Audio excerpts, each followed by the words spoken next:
যখনই হাতের কাছে পাকা কলা পাবেন এভাবে পিঠাটা বানিয়ে দেখতে পারেন, আশা করছি আপনাদের খুবই ভালো লাগবে।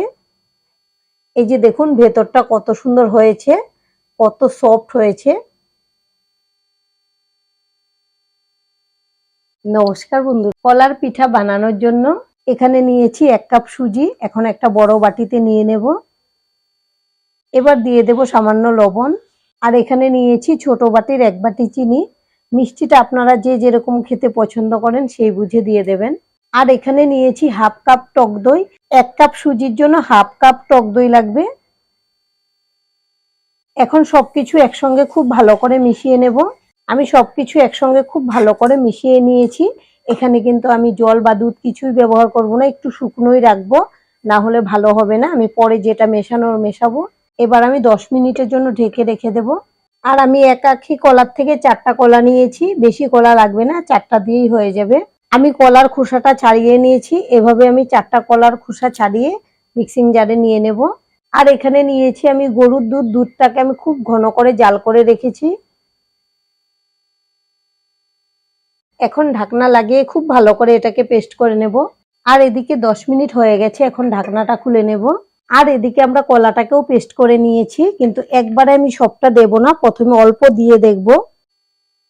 প্রথমে অল্প দিয়ে ভালো করে মিশিয়ে নেব। এখন বাদবাকিটাও দিয়ে দিচ্ছি। এখন খুব ভালো করে মিশিয়ে নেব। যখনই ঘরে পাকা কলা থাকবে এভাবে আপনারা পিঠা বানিয়ে খেতে পারবেন, খেতে কিন্তু ভীষণই সুস্বাদু হয়। আমি কলা দিয়ে খুব ভালো করে মিশিয়ে নিয়েছি। এখন একটু জল দেব, আপনারা চাইলে এখানে দুধও দিতে পারেন। আমি কলা দিয়ে খুব ভালো করে মিশিয়ে নিয়েছি। আর এখানে আমি আলাদা করে কোনো ফ্লেভার দেব না, তার কারণ কলাতে কিন্তু খুব সুন্দর একটা সেন্ট হয়, এতেই খুব ভালো সেন্ট আসবে।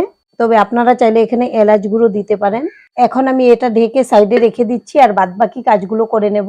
আর এদিকে গ্যাসে একটা সসপ্যান বসিয়েছি, দিয়ে দেব জল। জলের মধ্যে একটা স্ট্যান্ড বসিয়ে দেব। জলটা আর একটু দেব, স্ট্যান্ডের সমান সমান দেব। এখন আমি ঢেকে জলটাকে খুব ভালো করে গরম করে নেব। আজকে আমরা পিঠাটা এই বাটিতে বানাবো। এর মধ্যে আমি নিয়েছি সাদা তেল। এখন একটা ব্রাশ দিয়ে তেলটাকে খুব ভালো করে ব্রাশ করে নেব, তাহলে আমরা পিঠা যখন বের করব খুব সহজে বেরিয়ে আসবে। সাইডগুলোকেও খুব ভালো করে লাগিয়ে দিচ্ছি। এখন ঢাকনাটা খুলে নেব। এবার কিন্তু সুজিটা অনেকটাই সফট হয়ে গেছে। আর এখানে নিয়েছি 1 প্যাকেট ইনো। 1 কাপ সুজির জন্য 1 প্যাকেট ইনো লাগবে, আমি দিয়ে দেব। আর এখানে খুবই সামান্য জল দিয়ে দেব। এবার খুব ভালো করে মিশিয়ে নেব। আর আমাদের আজকের রেসিপিটা সম্পূর্ণ দেখে যদি আপনাদের ভালো লাগে একটা লাইক অবশ্যই দিয়ে দেবেন। আপনাদের একটা লাইক আমাদেরকে অনেক উৎসাহ দেয় নতুন নতুন ভিডিও বানাতে।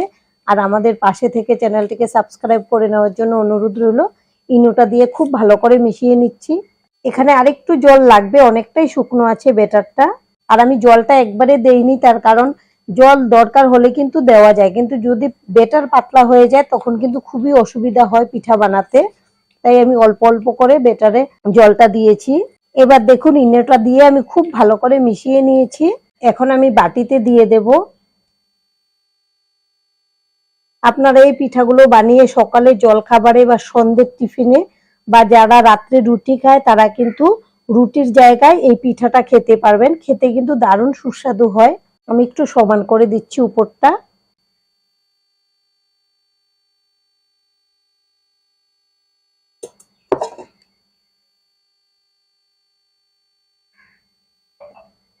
এবার একটু নেড়ে দেব, তাহলে সমান হয়ে যাবে।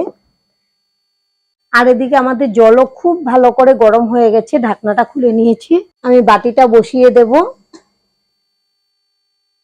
এবার ঢেকে দেব আর গ্যাসের ফ্লেমটা লোতে রেখে আমি 15 মিনিটের জন্য রেখে দেব। 15 মিনিট পরে ফিরে এসেছি। এখন ঢাকনাটা খুলে নেব।